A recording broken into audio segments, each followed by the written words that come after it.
जय गुरुदेव, जय गायत्री माता।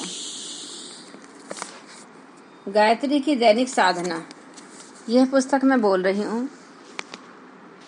इसके पहले वाले भाग वीडियो में डाल दिए गए हैं। अब इसमें आगे गुरुदेव जी लिखते हैं कि गायत्री मंत्र में सन्निहित उपयुक्त तथ्य में ज्ञान, भक्ति, कर्म, उपासना तीनों हैं। सद्गुणों का चिंतन ज्ञान योग है, ब्रह्म की धारणा भक्ति योग है और बुद्धि की सात्विकता एवं अनासक्ति का कर्म योग है। वेदों में ज्ञान, कर्म, उपासना ये तीनों विषय हैं। गायत्री में बीज रूप से ये तीनों ही तथ्य सर्वांगीण ढंग से प्रतिपादित है। इन भावनाओं का एकांत में बैठकर नित्य अर्थ चिंतन करना चाहिए। यह ध्यान साधना मनन के लिए अति उपयोगी है। मनन के लिए 3 संकल्प नीचे दिए जाते हैं। इन संकल्पों को शांत चित्त चाहिए। कल्पना शक्ति की सहायता से इन संकल्पों का ध्यान मन क्षेत्र में भली प्रकार अंकित करना चाहिए। परमात्मा का ही पवित्र अंश, अविनाशी राजकुमार मैं आत्मा हूँ। परमात्मा प्राण स्वरूप है। मैं भी अपने को प्राणवान आत्मशक्ति संपन्न बनाऊंगा। प्रभु दुख रहित हैं, मैं दुखदायी मार्ग पर न चलूंगा। ईश्वर आनंद स्वरूप है। अपने जीवन को आनंद स्वरूप बनाना तथा दूसरों के आनंद में वृद्धि करना मेरा कर्तव्य है। भगवान तेजस्वी है, मैं भी निर्भीक, साहसी, वीर, पुरुषार्थी और प्रतिभावान बनूंगा। ब्रह्म श्रेष्ठ है। श्रेष्ठता, आदर्शवादिता एवं सिद्धांत में जीवन नीति अपनाकर मैं भी श्रेष्ठ ही बनूंगा। जगदीश्वर निष्पाप हैं। मैं भी पापों से, कुविचारों और कुकर्मों से बचकर रहूंगा। ईश्वर दिव्य है। मैं भी अपने को दिव्य गुणों से सुसज्जित करूंगा। संसार को कुछ देते रहने की देव नीति अपनाऊंगा। इसी मार्ग पर चलने से मेरा मनुष्य जीवन सफल हो सकता है। उपयुक्त गुण वाले परमात्मा को मैं अपने अंदर धारण करता हूँ। इस विश्व ब्रह्मांड के कण कण में प्रभु समाये हैं। वे मेरे चारों ओर भीतर बाहर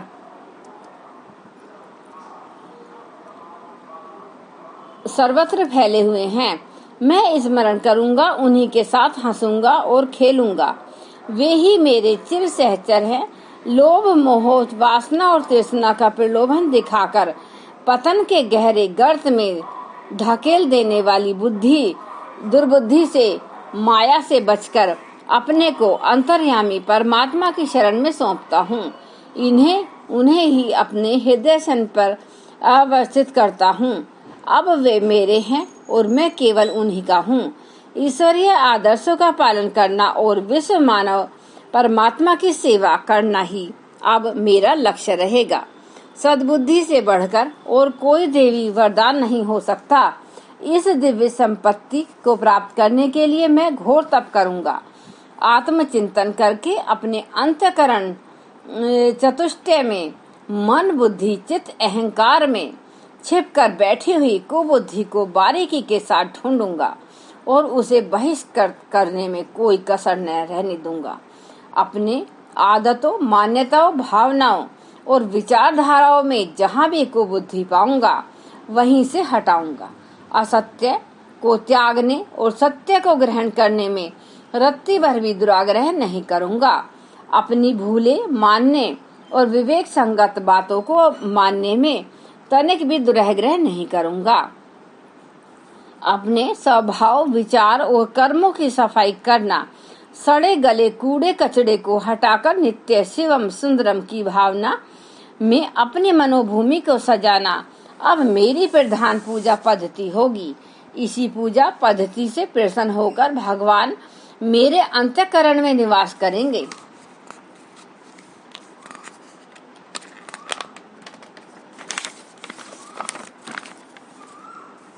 तब मैं उनकी कृपा से जीवन लक्ष्य को प्राप्त करने में सफल होऊंगा। इन संकल्पों में अपनी रुचि के अनुसार शब्दों का हेरफेर किया जा सकता है, पर भाव यही होना चाहिए। नित्य शांत चित्त से भावना पूर्वक इन संकल्पों को देर तक अपने हृदय में स्थान दिया जाए। तो गायत्री के मंत्रार्थ की सच्ची अनुभूति हो सकती है।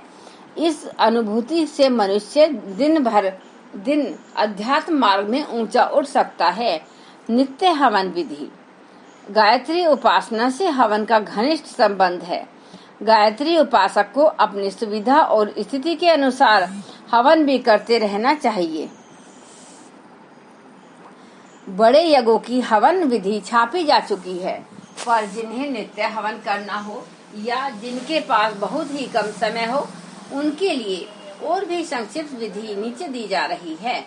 जप के बाद हवन किया जाता है। हवन करना हो तो विसर्जन, अर्धज्ञान की उपासना समाप्ति की क्रिया यज्ञ के बाद ही करनी चाहिए। हवन में यदि अन्य व्यक्ति भी भाग ले तो उनसे ब्रह्म संध्या करा के तब हवन में सम्मिलित करना चाहिए। दैनिक हवन। कुंड या वेदी को शुद्ध करके उस पर समिधाएं चिन्ह ले। फिर अग्नि स्थापना के लिए चम्मच से कपूर या घी में भिगोई हुई रुई की बत्ती को जलाकर उन समिधाओं के बीच में स्थापित करें।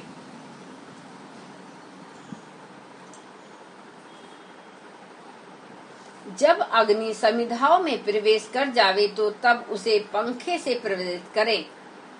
तत्पश्चात निम्न 4 मंत्रों से छोटी छोटी 4 समिधाएं प्रत्येक मंत्र के उच्चारण के बाद क्रम से घी में डुबोकर अग्नि में डालें। अंजलि या अचमनी से जल लेकर यज्ञ कुंड के चारों ओर छिड़कें।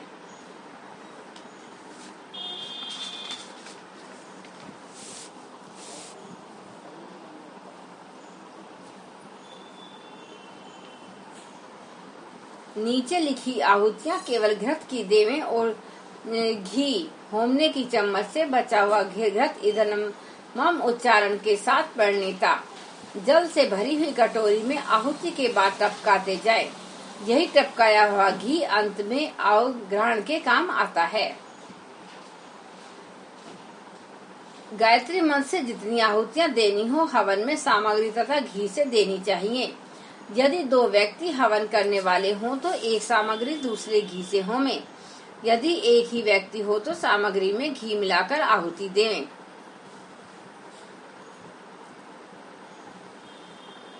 अभिष्ट संख्या में गायत्री मंत्र में आहुतियां देने के पश्चात मिष्ठान, खीर, हलवा आदि पदार्थों की आहुति देनी चाहिए। चम्मच में घृत समेत सुपारी रखकर पूर्ण आहुति दें। चम्मच में ही घृत भरकर धीरे धीरे बांधकर छोड़ें। परिणीता में ईंधन के साथ टपकाए हुए घृत को हथेलियों पर लगाकर अग्नि पर सेकें और सूंघे तथा मुख, नेत्र, कर्ण आदि पर लगाएं।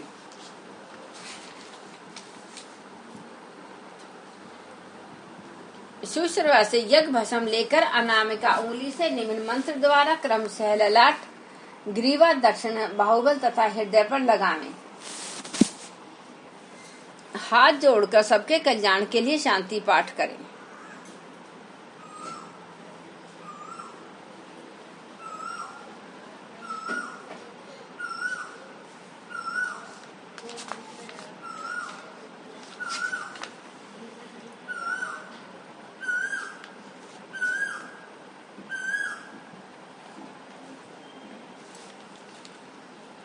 गायत्री अनुष्ठान के नियम। गायत्री अनुष्ठान 3 प्रकार के होते हैं। 24,000 जप एवं 240 आहुतियां के हवन का लघु अनुष्ठान, 1.25 लाख जप 1240 आहुतियों के मध्य अनुष्ठान, 24 लाख जप एवं 24,000 आहुतियों का महापुरुषचरण।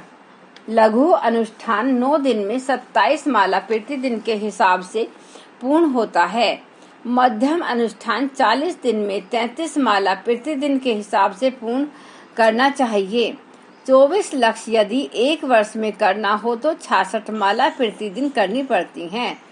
दूसरा तरीका यह है कि 24,000 के 100 अनुष्ठानों में या समा लक्ष्य के 20 अनुष्ठानों में विभक्त करके इसे पूरा किया जा सकता है। अनुष्ठान किसी शुभ दिन में से आरंभ करना चाहिए।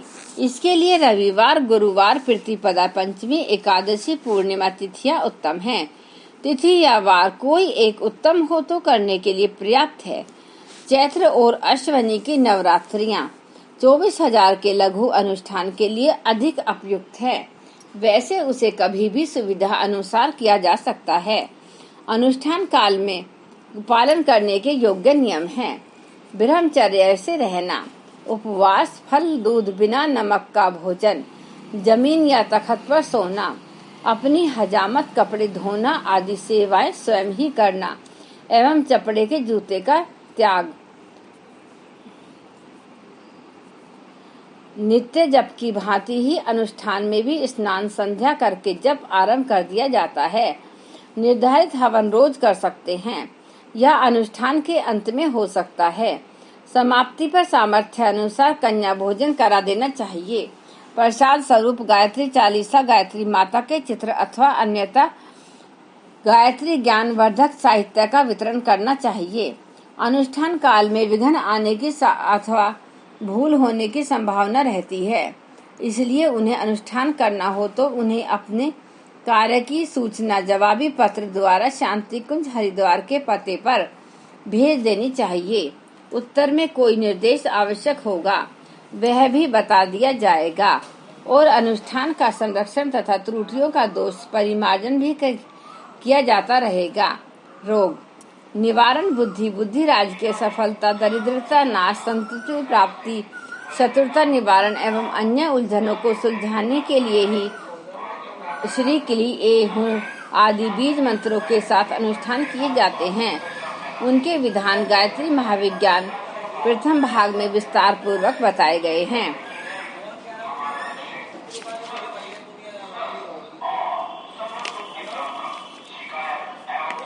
नवरात्रि में गायत्री साधना। क्वार और चैत मास के शुक्ल पक्ष में प्रतिपदा पड़वा से लेकर नवमी तक नवरात्रि रहती है। यह समय गायत्री साधना के लिए सबसे अधिक उपयुक्त है।